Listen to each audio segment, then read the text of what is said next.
ኣይኮነን ሎሚ ኣብዚ ማስ ሜዳ ስቂሉ መዓት ስቂልካ ገፈት መፈል ዘይኮነን ዝኾነን ዝዛረብሉሲ እቲ ቀደም መሬት ከም ኣፍ ዕንቁ እንዳፀበበ ከሎ ኸማን ተሓቢእና ኣይከድናን ተረጋሪግና ስብእነትና ርኢና ሃገርና ዝዓቀብና ኢና ታሪክ ኣቦታት ታሪክ ኣባሓጎታት ርስቲ ፅልሚ መሬት ኣቦታትና ከኣለና ርስትናን ፅልምናን ስጋብ ዘሎ ስጋብ መጨረሻ ኢና ንኸዶ ብዛዕባ ዘለና ህሉ ኩነታት ናይ ሃገር ሕግን ስርዓትን ንኽትከል ንቃለስ ኢና ምስሌነ ናይ ዝኾነ ሃገር ኮይና ምስሌነ ንኽንከውን መሬትናን ታሪክናን ክንድምስስ ግን ብምንም ተኣምር ፈቃደኛታት ኣይኮንና እዚኣ ሕፅር ዝበለት ንቐደም ምክንያቱ ታሪክ ኣለና መሰረት ኣለና ሕመረትና ክንለቅቕ ኣይንደልን ኢና ምስሌነ ክኸውን ዝደለየ ግን ኣብ ዓዲ ሃገር ከይዲ የቃጥር ሃገር ብቕመጥ ተኸላን ሃገር ዋጋ ዕዳጋ እቱ ዝኣብ ዘይንብር ይነብሩ ስለዚ ሕጂ ቪድዮ የፍርሕ ኣየፍርሕን እዩ ቪድዮ ትሕሱ ተሊኻ ሓሳቡ ኩሉ ግዜ ተሓቢኡ ዝኸይ ዝመስሎ ዝዛረብ ትኽክል ኢሉ ዝኣምነሉ ዝዛረብ ግን ብቐጥታ እዩ ዝመፅእ ኣነ ከዓ ብቐጥታ እየ ዝመፅእ ምክንያቱ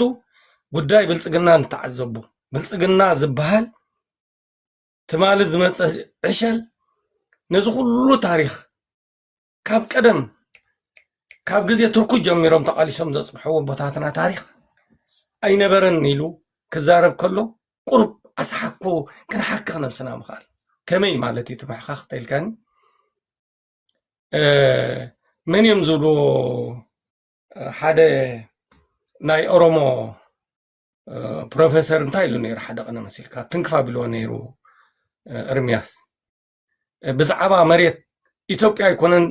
ኤርትራ ናትና ይኽብል ከሎ መጀመርያ ብጎንደር ይጀሚሩ ጎንደር ኢሎሞ ዘለውሲ ጉሩማ እዩ ዝብል ነይሩ ብኦሮሞ ናይ ጎንደር መሬት ኢሉ መተማ ኢሎሞ ዘለዉ ከዓ ሞቱማ ዝበሃል ናይ ኣሮሞ ኢሉ ኣክሱም ዝበሃል ዘሎ ኩስማ ዝበሃል ናይ ኣክሱም እዩ ነይሩ መቐለ ኢሎሞ ዘለዉ ሕጂ መቁማ ዝበሃል ናይ ኦሮሞ እዩ ነይሩ ኢሉ ብኡ ገይሩ ንኣስመራ መፅዩ ኣስመራ ኢሎሞ ዘለዉ ስሙማ እዩ ዝበሃል ነይሩ ኢልዎ ባሮንቱ ደጊሙ ኩሉ እዩ ገሊፅዎ እቲ ፕሮፌሰር ስለምንታይ እዮም ከምኡ ገይሮም ተኢልካኒ ደናቁር ስለ ዝረኸቡ ነቲ ህዝቦም ከለማምድዎ እሞ ስጋብ ንሶም ዘለዉ ይበልዑ ብድሕሪኦም ከዓ እቲ ህዝቢ እናተጣፍእ ክነብር ንሕና ኸደ ወዲ 2,000 ይውቃዕ ከይዲ ኢልካ ሕጂ ኣዲስ ኣበባ ከይድካስ ናይ ኢትዮጵያውያን ሕቶሲ ግቡእን ርትዓውን እዩ ትባሕሪ ናትና እቲ መሬት ናትና ኤርትራ ትበሃል የላ እናበለካስ ናትና ይበሃል ጌታቸው ረዳ እንታይ ዝበለት ማሊ ኣብ ምህናፅ ኤርትራ ኢትዮጵያ ስለ ትፈርስ ኤርትራ ተቆሪፃ ተቆራሪፃ ተበታቲና ክትጠፍእ ኣለዋ እዩ እዚ እናበለካስ እንታይ ድዩ ዝኸውን ዘሎ ስለዚ ስቂልካ ኣይርአኒ ንመሬትካ ደው ኢኻ ትብል ዘጋጠመካ ሽግር ከዓ ከምዚ ክላባት ተኣኪቦም ፀላዮም ይሰጉሞ ተመሊሶም ይናኸሱ ዝበሃል ዘለና ሽግር ከዓ ንፈትሕ ንቃለስ ከዓ ከም ቀደም ተዘይ ኮይኑ ዝበሃል ዘሎ ኣነስ ዓንተ ወይ ሰምዕ ነይረሲ ኣቦኦም ተጋደልቲ እዮም ንሃገር መይቶም ዳ ክኽብልሉ ከይዶም እዮም ተጋደልቲ ናይ ኤርትራ ክጋደሉ ይኮኑን ከይዶም ደይበሎምን በዓል ከምኡ ኢልዎም ኣቦኡ ሕጂ ምውት ኢሎም ብድሕሪት መፅኦም ስው ኢሎም ዛረብሉሲ እንታይ ኢልዎም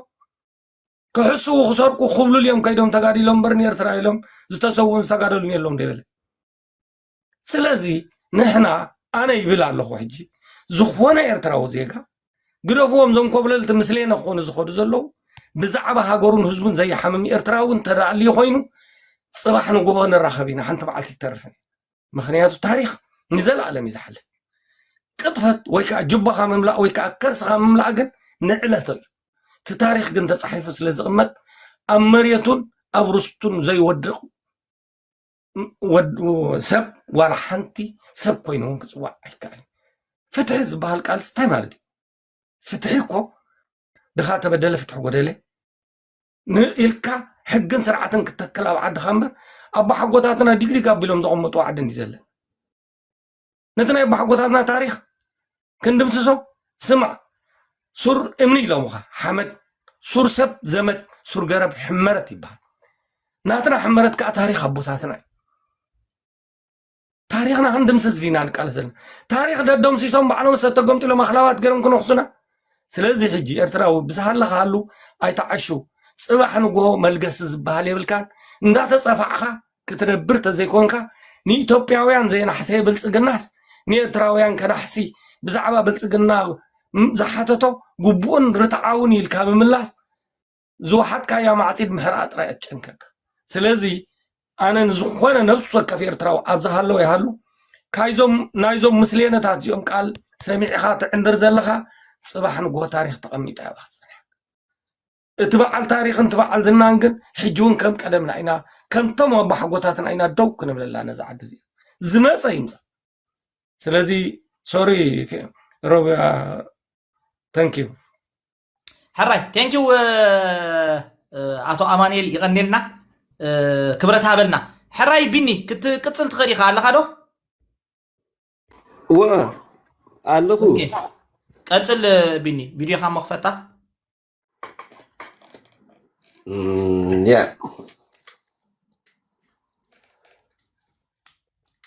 ታፕታፕ እንዳገበርኩም ባ ጋይስ ታፕታፕ ግበሩ ኤሪትሪን ميتشي حبصحوا أنسي እዞም ኦርቶዶክስ እንታይ ኣዳ ኣኹም ጎይታ ተነጊርና ገለ ዘይትብሉ ጽበይና ሕጂ ናኻትኾኑ ስኹምካ ጎሄድ ቢኒ ድሓን ብሓፈሻ መብርህታት ክንህብ ክንትንትን እቲ ፀገም ኣነስ እንታይ ብል መሲልካ እቲ ጠንቂ ስመን እዩ تتنك مني حجي كل جزء تتنكي مجمرة مني كيلو لهم خبر أبز جزء ناي تدمرنا التذكرة تنير كاسي بزحت وتي ميم حكي بزح سوتي تدمرنا لبنيرو أبكر ميسياسكا كاب إيرترا نكافلون تايو يلو بحري هونالي يطاعني ريبان حجي تتنقس مني تمبقسي تمجمر يا ابزي حجي مفحفح كبصح زغبرس مني يفز هابس مني تناي مقال مالتي حجي تدمرنا انت الكاس تاعك تدمر دحر تدمير كاس حدا هونكا مالتي حجي بعلون وعل ولا كما راح استزاري بحكي دحر حجسي إيرتران إثيوبيان كلت هزبيهم زبل انت هاليس يلو تاريخ ده يفلتينو حجي إذا قالت زسي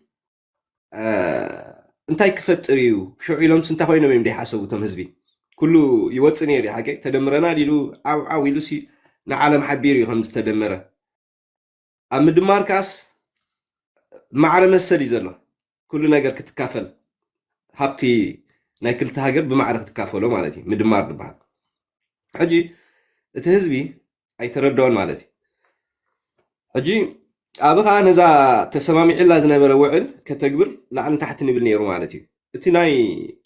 حزب اورومو زبلو حدش ايكونن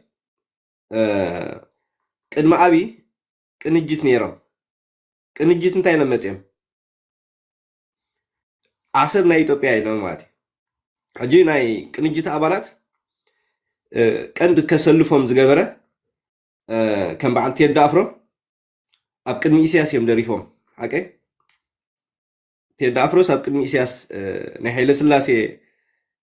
ناي بعلات ቴድሮስ درفيو غابيزو نيسياس اب قدمي اب تدراش اندحريهم مات حجي السم تدمرنا لنيرم بحر كنكافلنا لنيرم لك حادث كفلت زلو كوم خبل خيري مخنياتو حدا مرحي ناتو بوليتيكانيا ناتو اجندا خصفحفح يخيلي نابنت فانو لو ام حرام سيلون تግራይ مسيلون حدا أبغون أبدالله حجي كابتي أودالله بير سوتش أوروما ترايم أبغون نزلوا معتي حجي أوروما خسلفوا تغيرون كا حدا نجر كنجرون كخلالو معتي مجمرة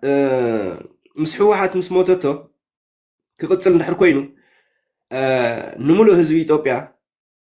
أبتناتو علامة خمسة نحر كوينو بحري لو خسبخ كخلالو كم تانو أنجز جورو معتي كنجيت مش ماتيم بحيل ماتيم نحكون كامات بقول تشع عمت مرت قدم عسران شدشنا عمت كنجت إلى ماتيم كسب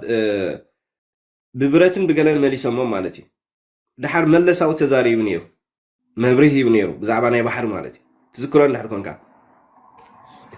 حجي زخونه يكون مراحي سلطانو خناوح انت دا خوينو وي دغف كركب تخوينو دليتاتنا حزبي كريد اللو مالتي حجي نتم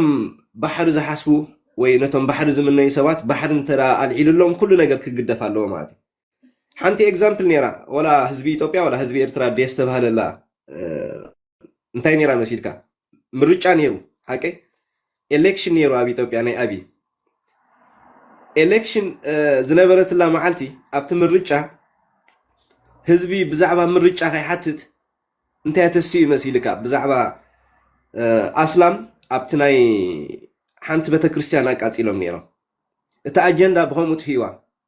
ብዛዕባ ምርጫ ዝሓተተ ሰብ የለን ስቲል ክሳብ ሕጂ ቅጽል ኣሎ ማለት እጂ ዝኾነ ሰብ ያስተባሃሉልን ሽዑ ካል ኣጀንዳ ይሂቦ تذكرتهم كشو عبي إرترا ولا عبي إرترا عبي إثيوبيا بوجن إرتراون بزعبة بيت كريستيانات من دار سلزنا برا تي أجندة كابتن من ريتشا أجندة ترسيح بزعبة هايمانوتا وقدات تتغالي له خيل ماتي تهزب شعو قديفوا ماتي حجك صح حجز حتى تيلن بزعبة من ريتشا من تمريسو كندينيرو كندينت بتاعت متيس ولا حدا دفلت تيلن ماتي ستيلك صح حجك تسلاله أبا خلوا خا بتاني بحر جيرو قد سيلوا ماتي حجي كم خزارو خلينو زحات ماتي جن التكندي زخانة يكون سب هاجر حليفك هواي كدني زين نيران مالتي تتنك مني دحريلنا إسياس تنك نيري مالتي أبكدمي كوتزاري بعلها مرحنا خيروا كلتا هزبتات دبها ليلن ترايلو كلتا هزبتات تزي كوينس انت كخوني مالتي حبيري اخوك عادو سنة بحر مالتي اجي تتنك نسي مالتي من الباش نيسياس زفرحوه كاب أبن العلي حوحات يمنيرا حوحات يفرحوا سلز نبرو مس أبو خوينها حوحات أطفي ومنير شو ماتي حجي بوليتيكا كل جزء تصاوتي ذات سواء عن بوليتيك كل جزء ليس عبو ماتي حاسوتي جن كتنتنا خيله كتنتن سلد خيل ماتي حجي زني أبي أبي ترى يدل على قد يكون الناي بحري متستاو ناي إسرائيل أمريكان الله ماتي زمتتاو ناي أمريكان إسرائيل كا جدن دقف سلزرخبه حجي نعان آميني دزارب زلوا ولا بقدام يدوصو مدرن دحر سميعكم هونكم سي تزاريب نيرو ماتي شعبيا هوحات ولا السودان ولا خالق خوينن متين سي كبدها ناي كلاني نبل نيرو إذا مالت بو أقول زخونا أتصورات عدي يقولوا متستاو ناي قدامه وعدتاتون على اللي هو مالتي لابنت أبناي وشمت حرموز تعاتي هلا أنفتنا أمريكا ناي بعد إسرائيل أبقى بحرين يرد أمانة مالتي كل محجي حانتي كستاي سمعان يرى قدم ناي كابيني قدم ناي مادرو نقوم سالو حمش هاجرات مس مرحتن تقيسهم نيران ناي زمبابي مرحي دحري ناي مادرو مالتي ناي زمبابي مرحي ناي إرترا مرحي مخنياتو أبقى بحر كل جزء حدا أبتر اللو مالتي قدم زي أمريكا حجن وشمت حرمز مد مساسا مالتي بوشمت حرمز مستعطوة تزبزح النادي تي فرقي 5% نادي ناي عالم بوشمت حرمز يزحلف نير مالتي إيران وعاتياتون كلا مالتي طمتهم ما بقيح بحر نيري كل جزء خا دليتات اللهم بعد أمريكا مالتي مخنياتو إثيوبيا أنت دا ونيناتو وي إسياس أنت دا تالي من الباش ناس أخوينون أبقى بحر كساتفو تخلطات سلزلو مالتي البوليتيكاسي أبتنا إثيوبيان إيرتران تراي زتحت يكونن ولا بقدامه متتاولو مالتي سلازم تايو سلسته نجارات الله سلسته نجارات أنا ريتك مالتي سلسته تنك الله عن سن انتين مسيلك أود دابيتات كل جزء كتودب كلها ودب كأمين كهتك على سالك مستلاتي كل جزء أيوجنني أبزهون يهم بوليتيكس مالتي زمدناتات دبلوماسي خسرحت خليها كسبب كنا دبت إحنا حكوين جن كخونا يكني مغنيات مجمرة نأخذك على سكة اتنات كاميرات تراي كخون زلوا ماتي أجي كم زي أبونا الجلت وون كم مالتي نتصلاقي كل جزء تكونا يتقنها مغنياتو تصلاقي كل جزء نهزبي كرهر هاي كدني كم تسمع زولوا ماتي نهزبو قريفس نخالي هزب كرهر هاي كدني بمسارة ماتي قلنا هزبتي ما بوليتيكس كتكمل لخيري ماتي حجي إذا قدامي تتكون دلا ودابك تودب كلها ودابك ختأمن عليك ውዳበኻ ክትኣምን ተኾንካ ከዓ ብሱል ዝኾነ ፖለቲካ ፋይናንስ ክህልወካ ኣለዎ ባጀት ከዓ ማለት እዩ ብዘይ ባጀት ዝኾነ ነገር ክኸውን ኣይክእልን ተኻለይቲ ፀገም ምሁራት ወይ ከዓ ብስለት ፖለቲክስ ዘለዎም ናብ ቅድሚት ኣይመፁን እዮም ኣይንሪኦም ኢና ንሕና ኣብ ሜድያ ማለት እዩ እዚ ከዓ እንታይ ከም ሃገር ደረጃ ዋላት ሜድያ እንድሪኢኻዮ መን እዩ ተቆፃፂርዎ ዘሎ ምሁራት ድዮም ወላስ ኣይኮኑን ሕጂ ክልተ ሰብ ንሕብረተሰብ ከዓ ይሃስይዎ እዮም ንህዝቢ ክልተ ጥራዮም ድሃስይዎም ክልተ ሰባት እንዳፈለጡ ደይዛረቡን ደይፈልጡ ከለዉ ድዛረቡን እዚኦም ክልተ እዚኦም ንሕብረተሰብ ይሃስዩ ኣብ ፖለቲካ ኹን ኣብ ዝኾነ ይኹን ማለት እዩ ሕጂ ኩሉ ግዜ ቀዳምነት ክንህቦ ዘለና ነቶም ምሁራት ምምፃእ ኩሉ ሰብ ባይታ ናይ ሜድያ ስለ ዝረኸበ ሓላፊ ክኸውን ኣይክእልን እዩ ወይ ሃገር ክመራሕ ኣይክእልን እዩ ሜድያ ካሊእ እዩ እቲ ኣብ ባይታ ዘሎ ፖለቲክስ ከዓ ካሊእ ክመፅእ ማለት እዩ ሕጂ ጠንቂ እንታይ ኮይነን ኣለዋ ኩሉ ግዜ እቶም ምሁራት ዝበሃሉ እቶም ለውጢ ከምፁ ዝኽእሉ ብዝተፈላለየ መንገዲ ንቅድሚት ኣይመፁን እዮም ምክንያቱ ሜድያ ናይ ሕብረተሰብና ብካልእ ብዘይጠቅም ነገራት ተሸፊኑ ስለ ዘሎ ማለት እዩ እንታይ ገደሸና ብሉ ተፃረፍቲ እንድሕር መሪኦም ሜድያ ሬስፔክት ዘይብሎም ካብ ብሓሳብ ብፀርፍን ብስምዒትን ዝዛረቡ እንድሕር ኮይኖም እቶም ምሁራት ኣካላት ኣብዚ ደረጃ እዚ ኣይበፅሑን እዮም ስቕ ኢሎም እዮም ድርዩ ስቕ ኢሎም ይከታተልዎ ማለት እዩ ለውጢ ክመፅእ ኣይክእልን ማለት እዩ ሕጂ ፖለቲክስ ኩሉ ግዜ ካብ መጀመርያ ተዘይስተብሂልካሉ ተገልቢጡ ንዓኻ እዩ ዝወድአካ ማለት እዩ ሕጂ ንኣብነት እቶም ተደምረና ዝብሉ ዝነበሩ ኣብዚ ጉዳይ እዚ እንታይ ክብሉ ይኽእሉ ክዛረቡ ይክእሉ እዮም ተሓቢኦም ወይ ስቕ ኢሎም ክሰምዑ ጥራዮም ድኽእሉ ወይ ከዓ ፀሎት ትግበሩ ፀሎት ጥራዮም ገብሩ ድኽእሉ ሕጂ ምክንያቱ ክድመር ከለካ ሲ ኣብ ምድማር እንድሕር ሓደ ተልዩ ንሕና ሓደ ኢና ተኢሎምኻስ ወዲኻ ማለት እዩ ሕጂ እዚኣ ናህናያ እዚኣ ናህና መሬት እያ ትበሃል የላን ማለት እዩ እንድሕር ተደሚርካ ማለት እዩ ሓደ ኾንካ ማለት እዩ ሕጂ እዚ ነይሩ እቲ ፀገም ማለት እዩ ሕጂ ኣብቲ ብመሰረቱ እዚ ዝኸይድ ዘሎ ሕጂ ቀሊል ነገር ኣይኮነን ማለት እዩ ቀሊል ኣይኮነን ከምዚ ንሕና ብቃልና ንዛረቡ ዘለና ኣይኮነን ብቀዳማይ ድሓን ብዝኾነ እሱ ክገድፎ ብዙሕ ነገራት ናይ ደገ ምትእትታው ስለ ዘለዎ እንታይ ኣሚኑ ከም ዝብል ዘሎ ከቢድ ነገር ቀሊል ነገር ኣይኮነን ምክንያቱ ከም ናይ ቀደም ኣይኮነን ሕጂ ክኸውን ከምዚ ናይ ቀደም ኩናት ኣይኮነን ካብኡ ምዕብል ዝበለ እዩ ብድሮናት ዝተሰነየ እዩ ብዙሕ ሰብ ክሃልቕ እዩ እንድሕር ናብ ዝበኣሰ ኣንፈቱ ከይድ ሕጂ ብዙሕ ሰብ ይክሃልቕ ማለት እዩ ምክንያቱ ኣብ ኣፍሪቃ ጥራይ ዘይኮነስ ብካልእ ምትእትታው ኣለዎ ማለት ናይ በዓል ኣሜሪካ ምትእትታው ኣለዎ ናይ በዓል እስራኤል ምክንያቱ ኣብቲ ናይ ጂኦፖለቲካዊ ቅርፂ መሬት እንድሕር ሪኢኻዮ ቀይሕ ባሕሪ ኣብዚ ግዜ እዚ ንእስራኤልን ንኤርትራን ኣዝዩ ሶሪ ንእስራኤልን ንኣሜሪካን ኣዝዩ ኣገዳሲ ቦታ እዩ ኮይኑ ደሎ ማለት እዩ ዛትስ ዋይ ሕጂ ንሱ እውን ዝገብሮ ደሎ ንመን ኣሚኑ እዩ ዝብል ሓሳብ ክህሉ ክኽእል ኣለዎ ማለት እዩ ሕጂ ንበዓል ኣብይ መጀመርያ ናብ ኢሳያስ ከይዱ ሰላም ክብሎ ከሎ ኢሉ ሽዑ ኣብ ፌስቡክ ፅሒፈ ነይራ ኣነ ማለት ኩሉ ሰብ ስልማት ናይ ሰላም ሽልማት ተዋሂቡ ገለ እንዳበለ ብዙሕ ሰብ ይስዕቦ ነይሩ ወላ ኤርትራውያን ማለት እዩ ብጣዕሚ እዮም ደንቕዎ ነይሮም ማለት እዩ መጀመርያ ኣብኡ ፅሒፈ ነይረ ማለት እዩ ብዙሕ ሰብ ይቃወም ነይሩ ስቲል ግን ክሳብ ሕጂ ሰላም ኣየምፀን ማለት እዩ ሕጂ እቲ መሰረቱ ናይ በዓል ዶክተር ኣብይ ዕላማ ጴንጠ ኣይኮነን ዶክተር ኣብይ ጴንጠ ኣይኮነን ግን ንጴንጠ መሳርሒ ፖለቲካ ተጠቂሙሉ እዩ ሕጂ ሓደ ሰብ ካብ ኣስላማ እዩ ዶክተር ኣብይ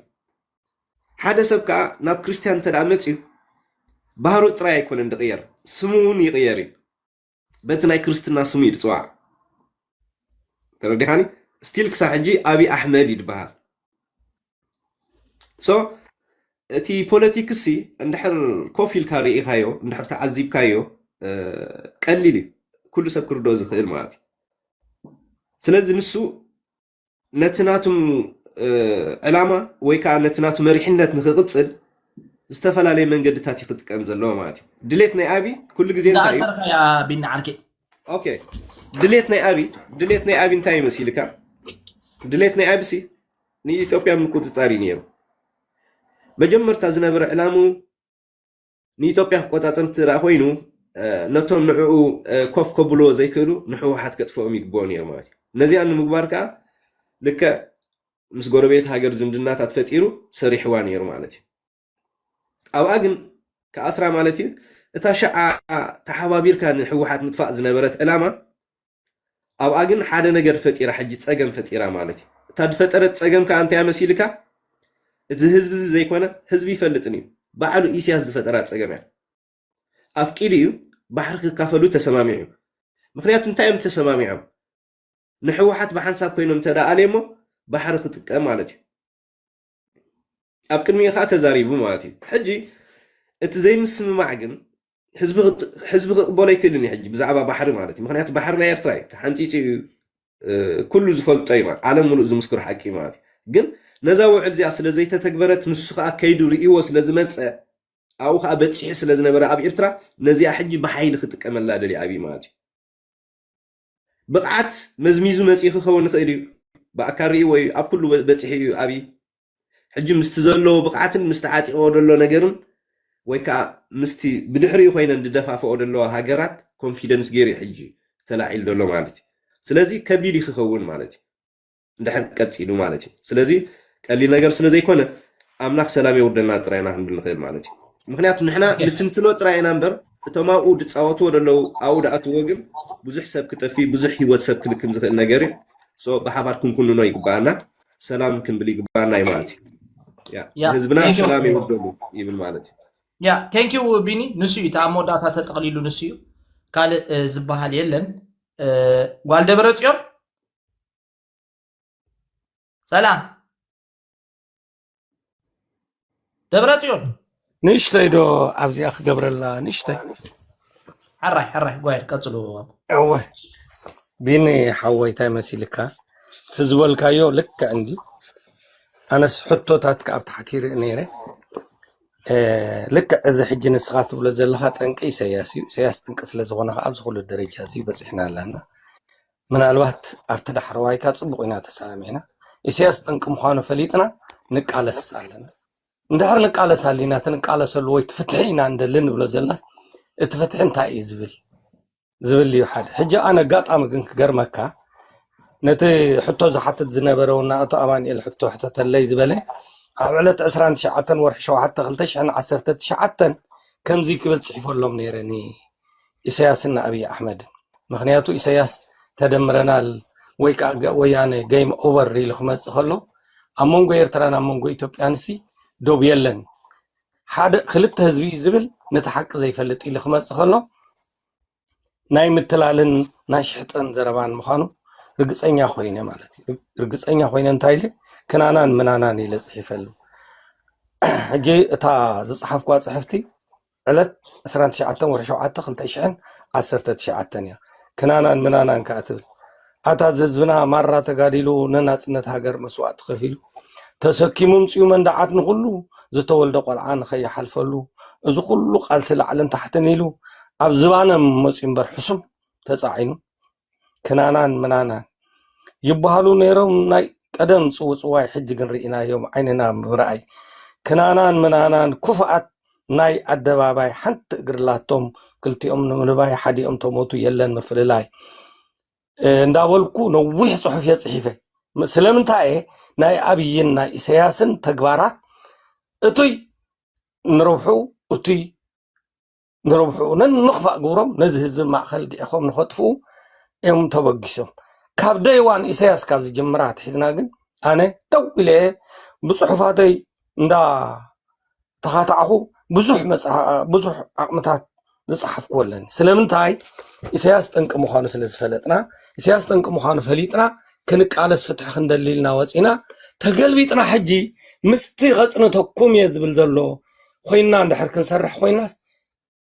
ጠንቂ ምዃኑ ኢሳያስ እሞ ንዓና እንታይ መሊስና ከምቲ ኢሳያስ ዝገበሮ ክንገብር ተደምረና ሊሉ ኢሳያስ እሞ ንሕና ከዓ ኣብይ ኣሕመድ ዝሓቶ ዘሎ ሕቶስ ጉቡእ እዩ ክንብል ድዩ ተደልዩ ዋላ ከመይ እዩ እዚኣ ሓንቲ ካልኣይ ሓደ ሃገር ኮይኑ እንተደኣ ቆይሙ ንዓና እኮ ባዕዳዊ ይኮነን ዘጥፋእና ዘሎ ወዲ ሃገር ካብ ባዕዳውያን ዝኸፍኡ ብዓለም ዘይተረኣየ ሕግን ስርዓትን ከልኪሉ ወዲ ሃገር ኣብ ሃገሩ ካብ ናብ ከይንቀሳቀስ ከልኪሉ ሰብ ፀጋ ሃብቲ ኣትዮም ከየስርሑ ሃብታም ብጉልበቱ ድኻ ብንጎቱ ከይንቀሳቀሱ ከልኪሉ ሓመድ ዝገብረና ዘሎ ኢሳያስ እዩ ኢሳያስ ኮይኑ እንዳተቃለስናስ ተወሳኺ መሊስና ሕጂ بجاخم كونلو نخيدنا أبي حمد كي انتايو حطناتي مخنياتو حتى تليز بالحطو ونري بتحدي سلازي اندحرت على ساي كوينكا فتوت انداب زحخا زرحق اندق ربكا نسألا ايخانا فتاو اندق غيركا هزبخا اندق امنكا هزبخا مأكل غيركا نهزبخا لوطي مخنياتو حيال لوطي خدكونو كومنيتا هانيسكا ودبخا يحيلكا مريحنتكا أداليخا حقن سرعاتن غيركا انت تبقيسكا خطعوات تخيلها تزي كوينيك أبرق لك حد خمد الله خيدمو نتخمد الله استزاربو زربا شفانك قبر انت دا أموسيو دلاي فتحي كونكا مالت مسلينا إخا تخو مسلينا خنتاي مالتيو زموت قوتل كان دا بلعخا تلايخ كادك هاجر تطفئ دحرنا تستزارب كايت زربا شتت مسولك خا كقلبيت كخلابات سديدكا وحوحيلكا خنزي الري يسرح سلازي حجي اتمدلاي فتح مالت ترقم خفليتنا يدي بزعبا قالسي سياست انك مخان فليتنا نقالسالن كابزي زغدلنا يا نغر تدار هاجري مبالدي تغدلو كحتنا زخلس وي كا سلمنتاي اخم نتوم زغاغي زلو تغاغيخم تولو يو تحتو ابزيكو يو عنكليل زاد زلو بزعبا سدروهم ابوتاتهم تسويهم يحواتهم تسويهم سواتنا لول كبرنا نعوم زواردوهم كن سميهم صغيرهم كايدهم تسويهم زبلوهم نقال سيلا ما يكون بسغرانيهم زبلوهم بعلمهم سلمنتاي حجة تدحروا تتقلبيتو تاريخنا نعقبا بعلنا تقلبيتهم نعنا خواردنا زفتنو كن بعلم دلاهم تصيقومس أخالب سديدهم كم يبلو نبوهم راح حيدهم من ديهم بعلم صغير يخيد تسوي لهم من دي سلازي حجي تنبلون نتشبطن نفلت نبلون نتشبطن تدافليتنا حزب زي ما أكلوا قال السخاء كعوت مالت زبتي بعدن ببرخا زلو كومينيتي دلديلو حايلي جنزب غيرو أجوهم يلو خمسي بوشتخ عايز مسا أورا لوط بوشت عادي نزي ما أكل كي جبر كان نزجبر قال سجن ناي كنت خنتي بعاليات بندا بزمد بود حوب وتفلالي خبتن كتبلن بات كتوم صوت لوطي ولا حنت يلا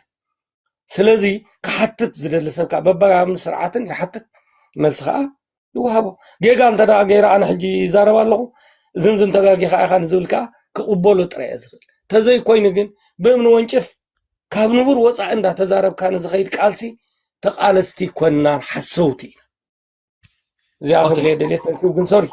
نو تصدم من حرا يغنينا اتو امانيل بزحات سبات